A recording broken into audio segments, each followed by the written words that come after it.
Hey everybody, this is Peter Yang with a video walkthrough of River City Ransom. There are two versions of this. This one shows me beating the game from the very beginning with no password. The other one will show me using a password to power up to do a faster run through of the game on the advanced difficulty setting. Let me say up front that I prefer to play this game at a more relaxed pace, and I hope you take the time to explore the game for yourself. Between the two videos, I hope to share enough information with you so that you can enjoy the game as much as I do. The gang that I'm fighting against are the generic dudes, which is the easiest group of opponents in the game. Every member you defeat gives you 50 cents. As you progress further along in the game, other gangs will have different fighting strategies, be more aggressive, be stronger, and earn you more money. Since I'm not strong enough to destroy opponents with one hit, I need to string together at least 2 or 3 consecutive hits to knock them down. Single attacks will not defeat anybody unless you're stronger.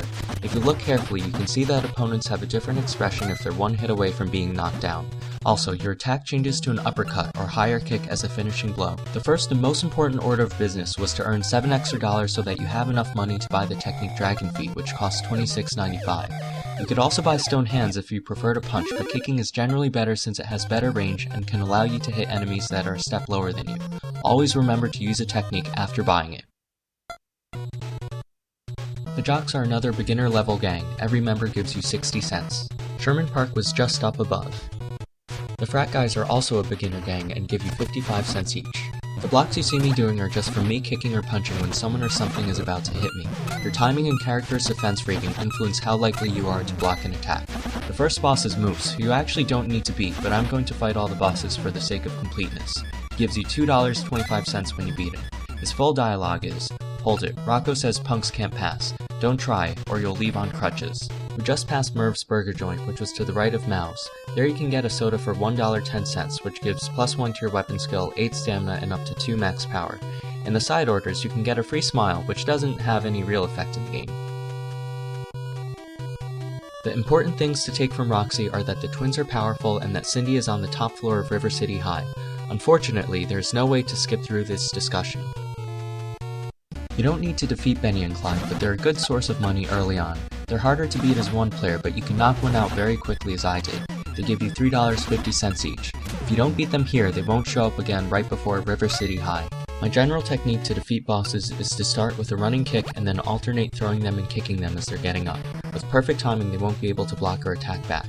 You can also often take advantage of fences and such to drop down on them and score free hits.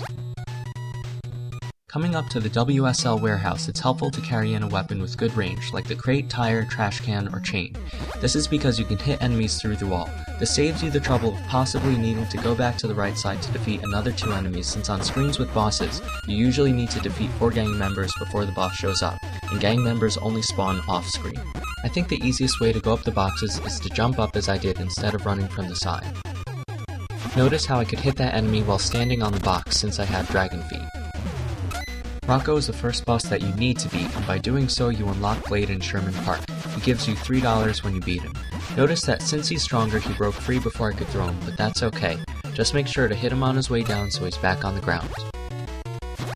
This is the only time in the game where you'll be required to backtrack, and it can trip up beginners. Sherman Park was all the way back in Sticksville near the beginning. The homeboys are a little tougher than the gang so far and give 75 cents each. Move up and down to lower your chance of getting hit by enemies, both when fighting and running. They can often hit you if you are just moving horizontally, but they can't move as quickly vertically. When you need to just pass through an area, you can often jump up on a fence or wall. Enemies will come down to your level from above, but they will not jump up to fight you. You see me buying a Karma Jolt, which gives the most stamina in the game, up to 99, as well as up to 24 max power and +3 throwing. Spending your money down this way would allow you to jump into a pit or something like that to start out with full energy again without losing much money. When you die, you lose half your money and start in the previous mall. Blade is the first of 3 zombies that you'll need to beat before facing Thor. If you were carrying a chain, he would not have one to start the fight. He gives you $3.50 when you beat him. His full dialogue is, "The name's Blade and I'm a zombie. You can't go nowhere until you beat me." In general, try to do running attacks and throws, which do about double the damage compared to standing attacks and throws. Sometimes screens will not have enemies. If you need to beat a boss on that screen, just go to another screen and return until there are enemies to fight.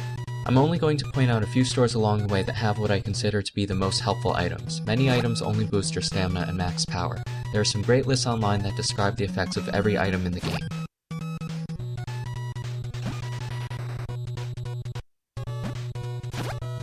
A few times in this game, it will be helpful to get a large running start before making a jump.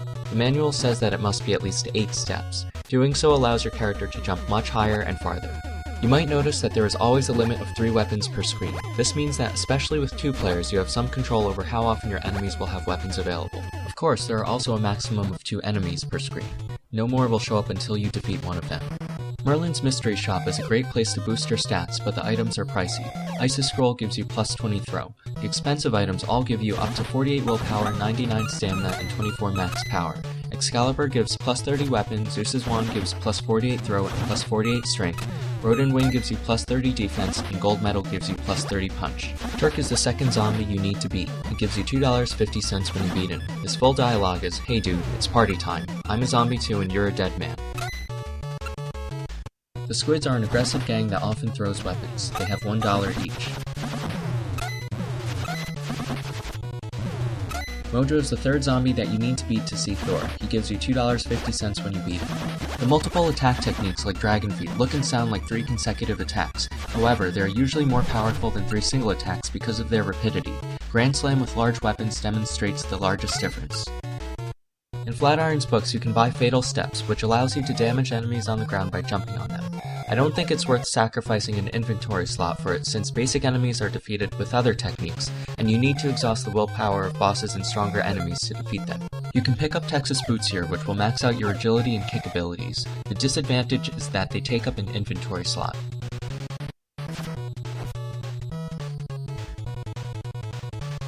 The Mob is an aggressive gang that often uses weapons. Every member gives 90 cents. To jump across the middle of the screen, you need a full running start. If you fall, you can take the doorway up, but jumping is the only way you can backtrack from this point. Thor is the leader of the zombies. You get $3.75 by defeating him. His full dialogue is, "So you found Thor, head of the zombies. Welcome to your worst nightmare." There are a bunch of stores in Flatiron's Mall that are useful for boosting your stats. Amy Sweet Tooth, The Butcher Shop, Toys Galore, and CD Seller all have helpful items, although you'll generally need to make many purchases to get a noticeable benefit. Kate's Cookies to the left can help you boost your skills in tiny increments.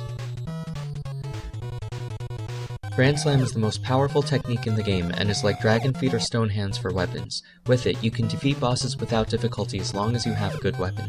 Javelin Man is a pretty useless skill. You can throw enemies all the way to the end of the screen, but it doesn't do lots of damage and you need to chase them down to finish them off or take their money. Benny and Clyde still give you $3.50 each and will only be here if you beat them earlier. I always thought the top guy looked more like a Benny and the bottom one looked like a Clyde. The Health Club is the best place to gain willpower before River City High. Each sauna provides 15 willpower, 30 stamina, and up to 8 max power. Willpower can allow you to regain a bit of stamina if your energy is depleted after being knocked to the ground. 1/4 of your willpower is converted into stamina under those circumstances. For example, if you had 0 stamina and 60 willpower, you would regain 15 stamina and would be left with 45 willpower. If you have at least 32 willpower so that you can recover 8 stamina, you'll always be able to tolerate being hit to the ground at least once. You can tolerate an infinite number of throws and hits while you're on the ground if you still have at least 32 willpower. Once you get up and transfer willpower to stamina by panting, you're vulnerable. All of this makes willpower a very useful stat that increases your chances of surviving. The Love Potion here is actually a better bang for your buck at $9.95. Each Love Potion gives you 80 stamina and up to 20 max power. A gang that you often see starting around here is the Internationals. They wear dark green shirts and carry $1.10 each. They're one of the strongest gangs in the game along with the Cowboys and the Plague.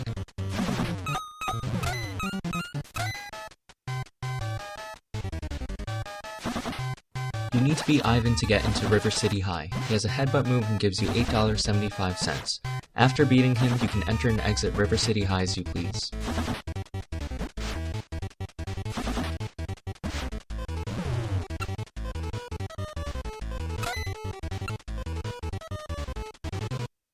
The Plague are supposed to be the toughest gang in the game. They carry $1.25 each.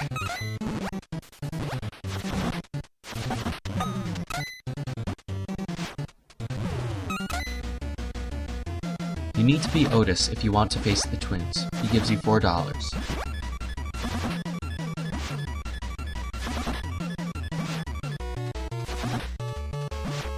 To jump up to the next level, jump onto the balance beam, go underneath the basketball rim, press up so that you're lined up with it, and jump up to the next level. If you're good, you can also run and jump from the ground onto the basketball rim to the left. You don't need to beat anybody here, so go to the next floor. You don't need to beat anybody here either, but if you do, you get to face Tex.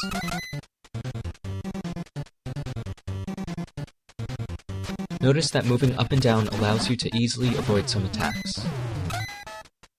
Tex is an optional boss that you can fight. He can do a spinning attack when he has his stick and gives $9.50 when you beat him.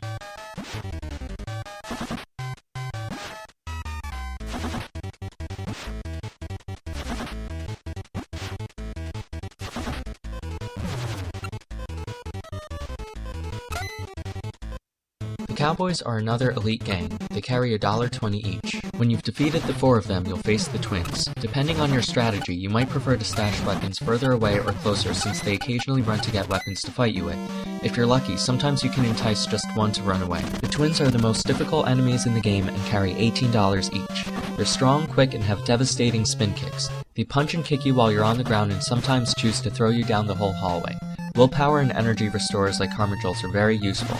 Ideally, you'd have Grand Slam or be playing with a friend so that things are a bit fairer, but if not, you have a couple strategies. One is to make them act as just a single opponent like I did by letting them trap me in the corner. Once I start attacking them, they fall and get up at exactly the same time, so I can time my kicks to hit them as they're getting up. Another is to keep moving up and down so they can't square up their shots. If you're on a slightly different vertical plane and are kicking, they sometimes walk defenselessly into your kick. Sometimes you can separate them from each other by fighting near the stairwell to the left. Once you're strong enough to beat them consistently, they're a great way to build up cash. The twins' full opening dialogue was supposed to be, "We are the infamous Dragon Twins. Don't plan to leave here in one piece." You don't need to rescue Cindy to beat the game, but seeing as how that's one of the main reasons you're here, you might as well set her free.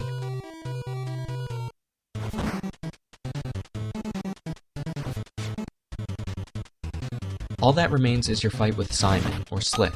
You shouldn't have any trouble since he's just a single boss. Just use the same strategies that you've used with other bosses. This is a fun area to fight in since you have 2 sidewalls, a fence, and a roof to fight off of. His full dialogue is, "Long time no see, Alex. Remember me? That's right, your old friend Simon." What? Slick sounds dumber than Simon? Shut up!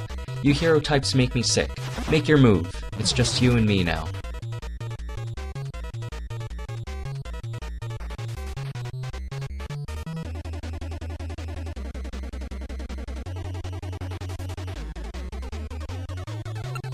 Well, that does it for River City Ransom. I hope you enjoyed the video, and if you haven't done so already, check out the powered up run-through for more info.